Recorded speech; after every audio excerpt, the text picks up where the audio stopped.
Hello everybody, j'espère que vous allez bien. Alors, je reviens aujourd'hui avec cette nouvelle vidéo juste pour partager une petite anecdote avec vous. Donc, ce que je vais échanger avec vous aujourd'hui, c'est le story time.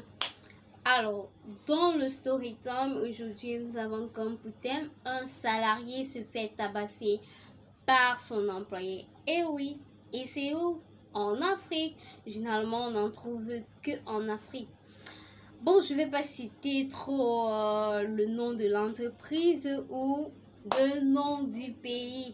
Alors, un salarié se fait tabasser par son employeur. Bonjour à tous, bonjour, je suis Léonie Fonko, votre assistante en ressources humaines.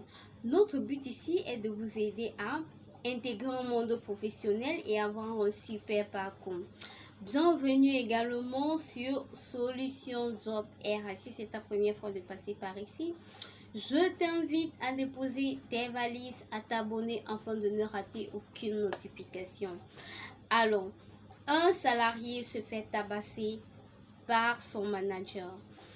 Il y a quelques jours, je crois, les premières pluies qu'il y a eu il y a quelques jours, dans une entreprise de la place. C'est vrai que c'est une entreprise artisanale, en fait.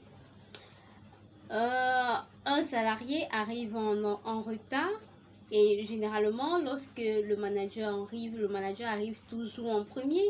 Il attend toujours devant les bureaux ou devant le portail de son entreprise. Et ce jour-là, le salarié, en arrivant en entreprise, le manager était déjà devant le portail. Alors, lorsqu'il est arrivé, le manager lui a dit: Monsieur, vous êtes en retard, alors à genoux. Et le salarié s'est directement mis sur ses deux genoux au sol.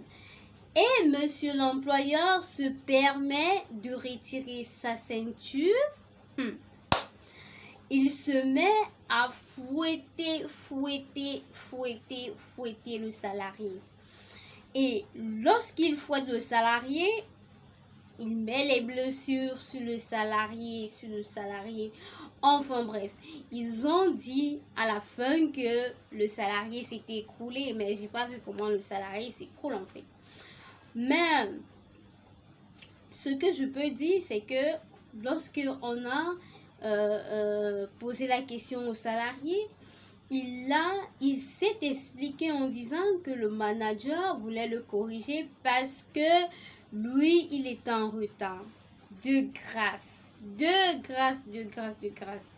Chers salariés, il faut connaître tes droits.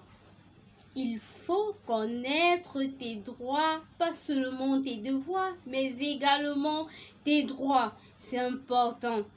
Donc, je vous invite même par la suite à intégrer ou vous abonner sur des pages, sur des thématiques que vous faites généralement en entreprise ou sur des histoires d'entreprise, pour ne pas être souvent confronté à certains trucs et ne pas connaître comment faire en fait. Parce que lorsque vous intégrez des forums ou des groupes WhatsApp et lorsqu'on en parle sur certaines situations, vous avez un peu des connaissances sur les sujets. Donc, ça peut vous aider.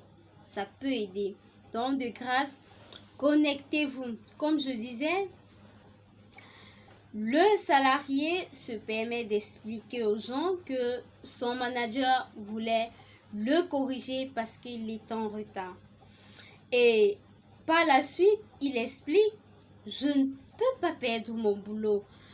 Le boulot est tellement difficile, de trouver l'emploi au Cameroun ou dans d'autres pays. Il est vraiment difficile de trouver l'emploi, que lorsqu'on le trouve, c'est pas la peine. Faudrait pas faire une petite erreur pour pouvoir perdre le boulot. Alors, ce que je peux dire ici, c'est que vous n'allez pas vous laisser mater parce que vous avez peur de perdre votre boulot. Donc, de grâce, c'est mieux que vous expliquez souvent au manager: ce que vous avez trouvé qui n'allait pas. Là, le manager va aussi s'améliorer parce que généralement, même le manager ne s'y connaît pas. Il ne connaît pas ce qu'il faut faire ou ce qu'il ne faut pas faire en entreprise. Donc, de grâce, lorsque vous constatez que votre manager fait mal les choses, c'est mieux que vous lui dites que non, manager, tu ne fais pas bien les choses. Au lieu de baisser votre motivation et vous cacher derrière les problèmes en entreprise. Et aussi, lorsque vous avez des problèmes en entreprise, vous pouvez vous renseigner près des collègues ou des gens au quartier ou aller même sur les moteurs de recherche où vous tapez votre problème. Et tendant, la réponse à votre problème va directement sortir et vous aurez des réponses à vos problèmes. Donc, de grâce, arrêtez de vous cacher derrière vos problèmes en entreprise. Voilà, c'était cette story time que j'avais envie de partager avec vous. Si tu as aimé, je t'invite à laisser un pouce bleu, à commenter et également à partager. Et si aussi tu as une histoire que tu as vécue ou que tu vis en entreprise et que tu voudrais le partager avec nous, je t'invite de nous faire un mail. Je vais laisser le mail tout juste en bas, de nous faire un mail pour que nous puissions en discuter et faire profiter les autres. Ok, à très bientôt pour une nouvelle vidéo.